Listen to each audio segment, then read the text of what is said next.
동의보감 WHO가 인정한 조선의 의학서. 어떻게 400년 전 조선의 의서가 지금도 세계를 놀라게 하는 걸까요? 이 책 한 권이 없었다면 조선의 백성 절반은 살아남지 못했을 겁니다. 조선 중기의 국보급 의서 동의보감. 세월이 흐른 지금 이 책은 단순한 한의학책이 아닌 전 세계 의학계가 다시 주목한 위대한 기록입니다. 2009년 세계보건기구 WHO는 이 책을 세계기록유산으로 등재하며 이렇게 평가했습니다. 보건의료 분야에서 세계적으로 유례없는 공공기록물. 어떻게 400년 전 조선의 의서가 지금도 세계를 놀라게 하는 걸까요? 삶의 지혜가 되는 이야기. 시청하시기 전 구독과 알림 설정 부탁드립니다. 일부 동의보감이 만들어진 배경. 1590년대 말 조선은 임진왜란이라는 대재앙을 겪고 있었습니다. 전쟁으로 수많은 이들이 다치고 병들었으며 나라의 기반 자체가 흔들릴 정도였죠. 의료 체계는 붕괴되다시피 했고 백성들은 감기조차 치료받지 못해 죽어가는 상황이었습니다. 이런 상황에서 조정은 전쟁 이후 백성들의 삶을 회복시키기 위한 대책을 세우기 시작했는데 그 중심에는 바로 의료가 있었습니다. 그리고 그 중심에 선 인물이 허준. 그는 단순히 왕의 병만 고치는 어이가 아니었습니다. 허준은 전란 속에서 무너진 민심과 건강을 회복시키기 위해 모든 백성을 위한 의서를 만들기로 결심합니다. 동의보감은 단지 약 처방을 모아둔 책이 아닙니다. 조선의 의학, 철학, 생활, 풍습, 병리학 등 수많은 분야의 지식이 집대성된 총체적 국가 프로젝트였습니다. 무려 15년에 걸쳐 전국의 의서, 민간요법, 의학 사례를 정리하고 분류했으며 당시 기술로는 극도로 어려운 편집과 검증 과정을 거쳐 완성되었죠. 이 책은 말 그대로 조선이 백성을 위해 만든 의학 백과사전이었습니다. 2부 동의보감의 핵심 철학, 몸과 환경, 삶의 조화. 동의보감이 단순한 병 치료서를 넘어서 철학서라고 불리는 이유는 그 안에 담긴 사유 체계 때문입니다. 병을 고치는 것이 아니라 사람을 이해하려 했던 책. 이 책은 모든 질병을 몸만의 문제가 아니라 삶의 문제로 다룹니다. 예를 들어 같은 두통이라도 어떤 사람은 스트레스로, 어떤 사람은 소화불량으로, 또 어떤 사람은 수면 부족으로 두통이 올 수 있다고 봤습니다. 즉, 증상이 아닌 원인에 집중했고 그 원인을 찾아가는 과정에서 체질, 감정, 식습관, 계절 변화, 사회적 환경까지 모두 고려했던 겁니다. 더 나아가 동의보감은 음식과 약의 경계를 허물었습니다.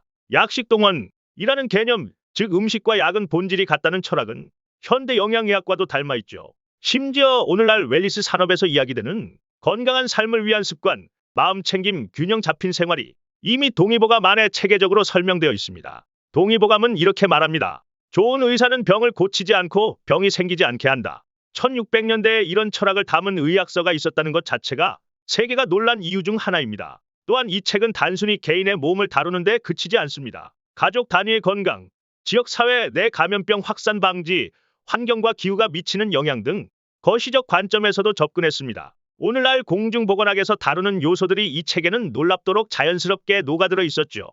예컨대 장마철에는 어떤 음식과 행동을 조심해야 하며 추운 겨울엔 어떤 감정의 변화가 건강에 영향을 미치는지를 설명하고 나아가 사계절에 맞는 인간의 삶의 리듬까지 구체적으로 제시했습니다. 더 나아가 마음의 건강도 중요하게 여겼습니다. 오늘날 정신의학이 다루는 불안, 분노, 우울과 같은 감정 상태도 병의 중요한 원인으로 본 것입니다. 단순히 몸이 아픈 게 아니라 그 아픔이 마음에서 비롯될 수 있다는 사고방식은 현대 통합의학이나 심신의학에서도 강조되는 핵심이기도 하죠. 이처럼 동의보감은 몸, 마음, 환경이라는 세 요소가 조화를 이루지 못할 때 병이 생긴다고 보았습니다. 그리고 그 조화를 회복하는 것이 진정한 치료라고 정의했습니다. 오늘날에도 이 정도 깊이 있는 의학 철학을 담은 책은 많지 않습니다. 3부 동의보감의 국가적 의미, 공공의료 시스템. 조선시대의 의료는 일부 계층만의 전유물이 아니었습니다. 동의보감이 가지는 또 하나의 위대함은 이것이 철저히 국가적 보건정책 도구로 설계되었다는 점입니다. 허준이 책을 완성한 이후 선조는 이 책을 단지 궁궐 안에 두지 않았습니다. 목판으로 제작해 전국의 의원, 향약소, 약방 등에 배포했습니다. 누구나 이 책을 보고 병을 다스릴 수 있도록 백성을 위한 의료 지침서로 만든 겁니다. 이러한 움직임은 오늘날로 치면 국가 보건백서와 같은 존재입니다. 민간의료와 공공의료의 접점에 놓인 동의보감은 조선이 전 국민의 건강을 체계적으로 관리하려 한 초기 보건정책 모델이기도 했습니다. 특히 지방의 향약소에서 이 책을 중심으로 진료를 하고 교육을 실시한 것은 지금의 보건소 시스템과 유사합니다. 동의보감은 단순한 기록이 아니라 실제 의료 현장에서 사용된 실용적 지침이었습니다. 바로 이 점이 WHO가 이 책을 세계 공공보건의 유산이라 부른 이유입니다. 4부 세계가 놀란 이유, 단순한 한의학이 아니었다. 2000년대 이후 동양 전통지식에 대한 글로벌 재평가가 이어졌습니다. 특히 코로나19 이후 예방 중심의 건강관리 시스템에 대한 관심이 폭발하면서 동의보감은 또 한 번 조명을 받게 됩니다. 미국 하버드대 동아시아 의료사 연구팀은 동의보감을 가장 구조화된 동아시아 보건체계 문헌이라 평가했고, 독일과 프랑스 의사협회에서는 이 책을 인간 중심의 진료철학 교재로 부분 도입하기도 했습니다. 특히 놀라운 것은 이 책이 여성 질환, 정신건강, 아동 질환, 노인 질병 등 현대에서도 민감하게 다루는 분야를 체계적으로 분류해 기술했다는 점입니다. 이는 현대의학에서도 완전한 통합이 어려운 분야인데, 조선시대에 이미 이 기준을 명확히 제시한 사례는 세계적으로 드뭅니다.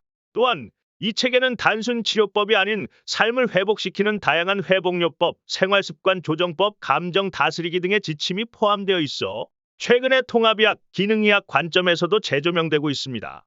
무엇보다도 세계가 놀란 점은 동의보감이 단지 전통 의학서가 아니라는 점입니다. 그 안에는 철학, 윤리, 생명에 대한 존중이 담겨 있습니다. 질병 하나를 다루면서도 단순히 약을 쓰라는 것이 아니라 그 사람의 삶 전체를 진단하고 변화시키려는 노력이 엿보입니다. 현대 의료는 고도로 발전했지만 때로는 기계처럼 느껴지기도 합니다. 반면 동의보감은 사람의 온기를 잃지 않은 의학, 공감과 이해를 기반으로 한 살아있는 지식이라는 점에서 서구의학이 놓쳤던 부분을 다시 채워주는 역할을 합니다. 이러한 인간 중심적 접근은 현재 세계보건기구 WHO에서 추진하는 포괄적 1차 의료 CPHC 전략과도 맞닿아 있습니다. 환자를 중심으로 의료와 복지를 통합하고 삶의 질을 향상시키는 정책 방향과 철학적으로 일치하는 것이죠.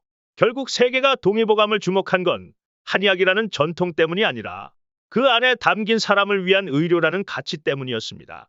오브 마무리, 왜 지금 다시 동의보감인가? 전 세계가 전염병과 만성질환의 시대를 살아가면서 의료는 단지 기술의 문제가 아니게 되었습니다.